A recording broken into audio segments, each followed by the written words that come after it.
পাথর, যে পাথর দিয়ে তায়েফের কাফেররা নবীজিকে জখম করার জন্য উপর থেকে ছেড়েছিল, সেই পাথর আজও পর্যন্ত আল্লাহ ঝুলিয়ে রেখেছে। ওই ঝুলন্ত পাথরটা ঝুলছে, ওটা হচ্ছে কাফেররা উপর থেকে দিয়েছিল নবীজিকে জখম করার জন্য।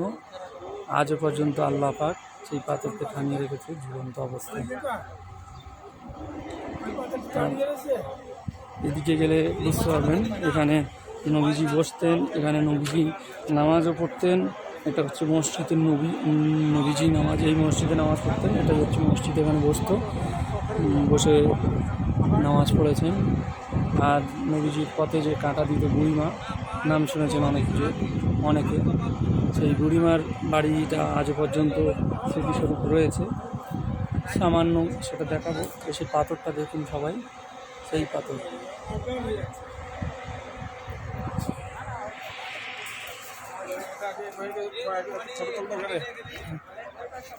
বুড়িমার বাড়িটা হচ্ছে, আপনারা দেখুন বুড়িমার বাড়ি এই এখনো স্মৃতিস্বরূপ রয়েছে।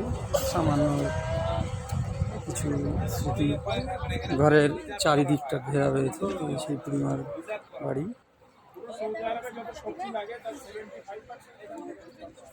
সৌদি আরবে যে সবজি লাগে, সেই সবজি বাগান হচ্ছে দিকটা। বিভিন্ন সবজি চাষ করেছে, পাথর কেটে পাথরের যে স্থলজায়গা বানিয়ে